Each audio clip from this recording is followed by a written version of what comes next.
আসসালামু আলাইকুম। আশা করি আপনারা সবাই ভালো আছেন। আলহামদুলিল্লাহ আমিও ভালো আছি। Welcome back to my channel. আজকে আমি আপনাদের সামনে জর্দা পোলাও কিংবা জর্দা রেসিপি নিয়ে হাজির হয়েছি। আশা করি ভিডিওটা আপনাদের ভালো লাগবে। এখন চলুন কীভাবে এই জর্দা পোলাওটা বানাতে হয় সেটা আপনাদেরকে দেখিয়ে দিই। চুলা একটা প্যান বসিয়ে দিয়েছি, দিয়ে এটাতে পানিটা দিয়ে দিয়েছি এবং পানিটা গরম হয়ে গেছে। আমি এখানে কিছু ফুড কালার নিয়েছি, যেটা অরেঞ্জ ফুড কালার, সেটা এখন পানির মধ্যে মিশিয়ে নিচ্ছি। নিয়ে এখন একটু নেড়ে দিচ্ছি পানিটাকে।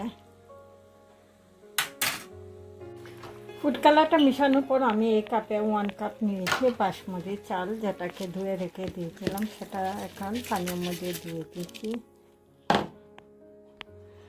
চালগুলো পানির মধ্যে দেওয়ার পর একটু নেড়ে নিচ্ছি। আর আমি এই চালটা 80% সিদ্ধ করে নেব।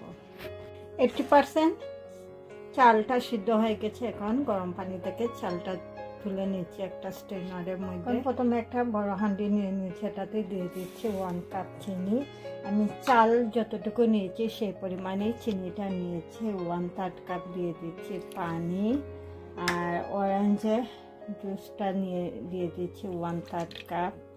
তারপর এটাতে দিয়ে দিচ্ছি একটা তেজপাতা, 2টা দারচিনি, 3টা এলাচি, 6টা লং, এবং দিয়ে দিচ্ছি 1/4 কাপ অরেঞ্জ। তারপর এখানে দিয়ে দিচ্ছি ঘি, 3 টেবিল স্পুন ঘিটা দিয়ে দিয়েছি। এখন সব কিছু একটু মেল্ট হওয়ার জন্য অপেক্ষা করবো, চিনির শিরাটা তৈরি হওয়ার জন্য। চিনিটা গলে গিয়ে শিরাটা তৈরি হয়ে গেছে। এখন আমি যে একটা স্ট্রেনারের মধ্যে চালগুলি তুলে রেখে দিয়েছিলাম সেটা মিশিয়ে নিচ্ছি।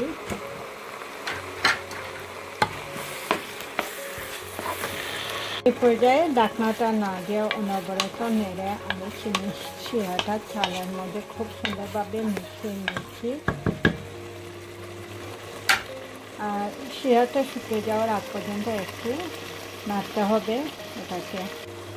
চিনির শিরাটা প্রায় অনেকখানি শুকিয়ে গেছে এবং চালটাও প্রায় মোটামুটি সিদ্ধ হয়ে যাচ্ছে। তাই এখন এটাতে দিয়ে দিচ্ছি কিছু কিশমিশ এবং দিয়ে দিচ্ছি কাঠবাদাম এবং পেস্তা বাদাম কিছুটা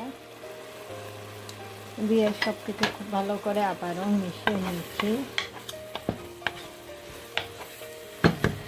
আর এই পর্যায়ে সব কিছু দেওয়ার পর 5 মিনিটের জন্য প্রথমে ঢাকনা দিয়ে ঢেকে দেবো, পুরোপুরিভাবে চিনির শিরাটা শুকিয়ে দেওয়ার জন্য। ফিরে আসলাম 5 মিনিট পর। ঢাকনাটা সরিয়ে আমি আপনাদেরকে দেখিয়ে দিচ্ছি অনেকটাই চিনির শিরাটা শুকিয়ে গেছে এবং পুরোপুরিভাবে জর্দার যে চালটা সেটাও সিদ্ধ হয়ে গেছে। কারণ চুলা আঁচটা কমে এটাতে আরও 1 টেবিল স্পুন ঘিটা দিয়ে দেবো। আরও 1 টেবিল স্পুন ঘিটা দিয়ে আরও 5 মিনিটের জন্য ঢাকনা দিয়ে রেখে দেবো। আর এটা যে চুলার আঁচটা একদম কম রাখবো, যাতে নিচে এই জর্দাটা পুড়ে না যায়। আসলাম আরও 5 মিনিট পর। ঢাকনাটা সরিয়ে আমি দেখিয়ে দিচ্ছি কীরকম হয়েছে। একদম পারফেক্ট জর্দা, যেটা জর্দা পোলাওটা তৈরি হয়ে গেছে। আর ননস্টিকের প্যানে বানালে এটা নিচে পড়ার সম্ভাবনা খুবই কম থাকে। এখন চলুন চুলা থেকে নামিয়ে পরিবেশন করে আপনাদেরকে দেখিয়ে দিচ্ছি কীরকম হয়েছে। আজকের যে জর্দা পোলাও কিংবা জর্দাটা বানিয়েছি সেটা চুলা থেকে নামিয়ে নিয়েছি। এখন একটা সার্ভিং ডিশের মধ্যে আপনাদেরকে নিয়ে দেখিয়ে দিচ্ছি কীরকম হয়েছে। খুবই সুন্দর হয়েছে বা একদম জর্জরা হয়েছে জর্দা।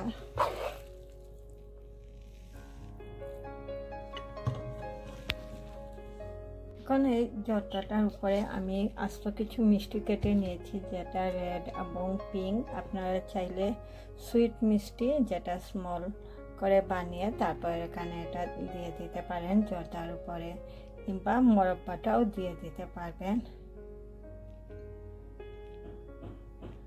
মিষ্টিটা দিয়ে সাজিয়ে নিয়েছি। এখন দিয়ে দিচ্ছি কিছু বাদাম কুচি, চাইলে আপনারা মাটাও দিয়ে দিতে পারবেন।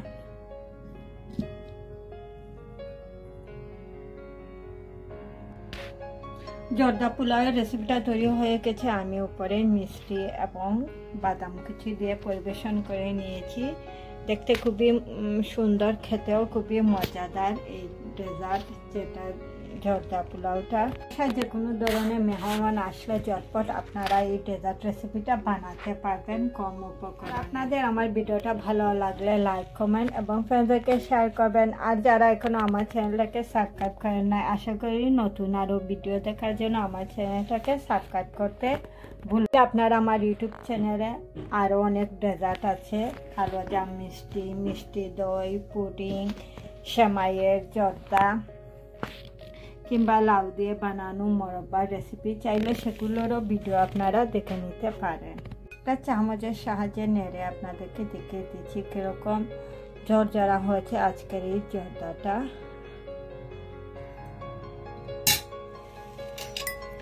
আপনারা আমার রেসিপি ফলো করে বাসায় খুব সহজেই এটা বানিয়ে নিতে পারবেন। আবারও নতুন কোনো ভিডিও নিয়ে আপনাদের সামনে হাজির হব। আল্লাহ হাফেজ।